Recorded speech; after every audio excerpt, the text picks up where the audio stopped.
go ahead and turn over to Jeremiah 29:11. I got talking about this last week, and this is kind of going to come into the introductory of what I want to talk about today. Jeremiah 29:11. And the title of my message today is Dreams. And, you know, it's funny because I've been thinking about this a lot, and this is one of those inside jokes. I apologize if you're watching online, you don't get it, but yeah, I spent probably about 7 or 8 years of my life working at Roseville Auction. So like every Saturday. And it's funny that if you've done that, you have what they call the Roseville Auction dreams, where you'll like wake up, you know, going, oh man, I'm late or something. It's just because it's just such a hard type of thing you had to do on Saturdays. And it's funny because every now and then I'll have those dreams, and you know, it's just funny because you always get back into that idea that where you're just working really hard and you're all these people you're trying to help, and it's just a big thing. And, you know, it's funny that sometimes how real dreams can be.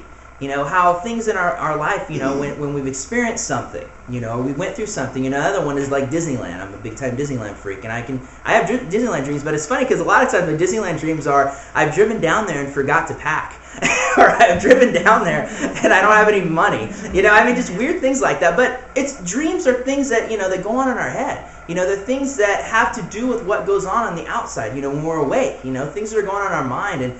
And what I wanted to talk about, and just to get started in 2009, is dreams. And 2009, you know, I like doing this at the beginning of the year. I like sitting down and just spending time in the Word, just praying and kind of just getting direction from God. And what I wanted to really talk about today is what my dreams are and what I see, you know, with this ministry, what we do, like what I see us doing this year. And also just some things, you know, in each of your lives to get a hold of.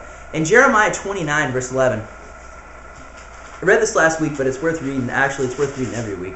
For I know the plans that I have for you, declares the Lord. Plans for welfare, prosperity, and not calamity, to give you a future and a hope.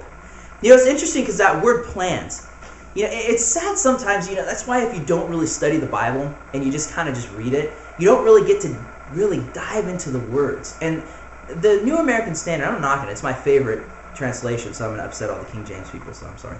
But I love the New American Standard because I believe it's more of a word-for-word type translation. But it's very dry sometimes. It'll take a word that's a Hebrew word, that's a very deep, profound Hebrew word, and just make it dry. When I say the word plan, I mean, what do you think about? Like I was saying, you know, planning to go to Disneyland. Well, you have to, I got to pack, I got to do this, got to do that, I got to get the money, got to get the tickets. It's just kind of dry. It's like a mundane, if I say that word right, thing. It's just something that you just do, you know. So when you read the scripture, for I know the plans I have for you, it's like God's up there going, okay. It just seems such just a plain dry thing. But the Hebrew word, it's a lot deeper than that. And that's what kind of set me off on the message I want to talk about today. The Hebrew word here, it's makashabah, which it doesn't just mean to plan. The word thoughts, which is used in the Old King James, for I know the thoughts I think towards you, is actually a little closer, but it's even deeper than that. The word, it means imagine, like an imagination, to invent, to dream. And when and it's funny because, you know, okay, well, that's fine, it means dream. But now think about this. Think of what God is saying here. God is saying, for I know the dreams that I have for you. And that's what really just kind of kicked me, wow. The dreams, that God has dreams for me, you know, and that's just a really kind of trippy thought there, really. I mean, you can go all 500 different ways with that one, you know. But compare your dreams to a dream that you heard one of your kids say, or you know, a kid says. I mean, think about what kids say. Their dreams are these spectacular things, these amazing things. And what are our dreams?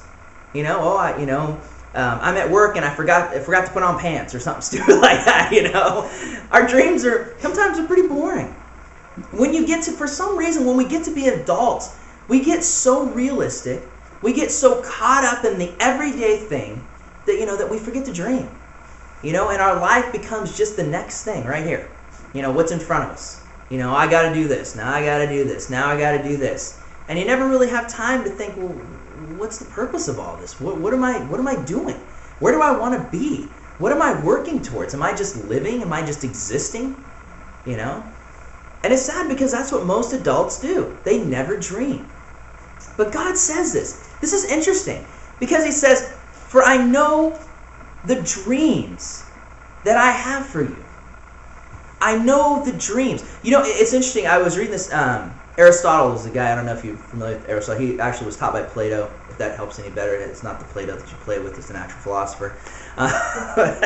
Aristotle, supposedly, most people believe that he actually taught Alexander the Great. And great philosopher, I mean, amazing philosopher. And one of the things that he had said was, hope is a waking dream. You know, the reason why I believe that most of us stop dreaming is because we stop hoping.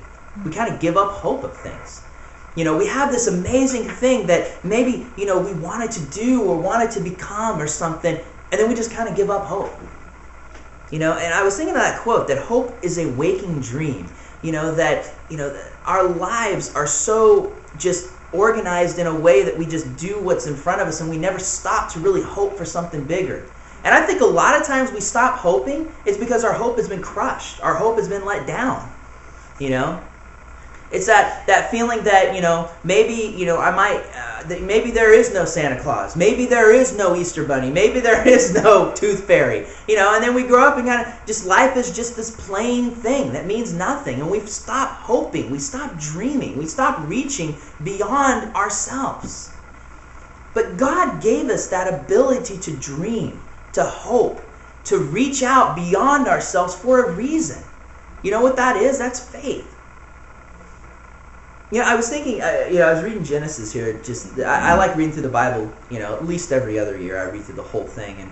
And some years I get caught up in something and then I'll spend like a whole month in like one scripture and I'm like, oh man, I can never get caught up again. So, you know, but this year, I always start off good. So we'll see how it ends. But I mean, I've read through the Bible tons of times and I like going back through it, but I like doing it in a way where when I'm reading the scriptures, I like to try to put myself in it like I'm watching a movie or like I'm watching a story, like I'm there and I'm seeing this. Because sometimes we read through the Bible as, okay, this is the Bible. We think of the whole, like, the little Sunday school stories with the little felt thing. You know, you have the little felt thing with little people and you put them on here. Here's Adam, here's Eve. You know, and they're always, you know, have the little fig leaf in the places that they shouldn't show to kids. You know, that's the way, you know, that's the little felt things they got, you know. And we don't really step back and think these were real people. You know, I mean, if they weren't real people, I mean, then we might as well not even believe the Bible. I mean, you know, Adam and Eve is not just an idea or a concept. I mean, these were real people, just like us. They had emotions, they had feelings, they had thoughts. They weren't just these dumb idiots running around the garden going, oh, no, you know, just naked. Hey, great, wonderful. I mean, no, there's more to this. You know, these were people. And I started thinking about Eve. You know, and it's interesting because Eve has always been portrayed as kind of this really kind of dumb person, right? Am I right? I mean, you know, the devil comes up and says, hey, eat this fruit. And Eve's like, wow, that's pretty fruit. Let me have some. Here, Adam, why don't you eat some too? I mean, it's just, and even when God comes to Adam and Eve after they had, you know, eaten the fruit they weren't supposed to, you know, Eve's like, well, or Adam's like, well, the woman you gave me made me eat it. You know, it's like this, you know, this stupid woman, what's your problem? And that's kind of the way that Eve's always been portrayed. It's sad because you kind of miss an important thing that Eve did. And go ahead and turn into Genesis. I want to show you this because this is pretty amazing. I don't know if you've ever noticed this before. A lot of times we stop dreaming because our dreams are let down, because our hope is crushed. You know, and if you want to talk about somebody having their hopes and dreams crushed, Adam and Eve are a very good example of that. I mean, going from an absolute perfect world, perfect utopia where everything was right, to death and destruction and a curse, being kicked out of the garden, you know, being left alone to try to make it work for yourself with just animal skins on your back. You know, I mean, you talk about hope being crushed, you know. There was, while you guys are turning there, have you guys ever seen the movie, it's called Beautiful Mind? I liked it. I liked the movie. I thought it was really good. But there was one line that really stuck out that he said, and I actually had to go on the internet and try to search actually how he said it, so I didn't want to misquote it. But in one part of the movie, he was later in life, and he kind of got past all the sickness and everything he was going through. That Nash, I think his name was, and he had said this. He said that that's what it's like with all of our dreams and nightmares. We have to keep feeding them for them to stay alive. And I just thought, like, that's how it is with our dreams and our nightmares, because you have to keep feeding them.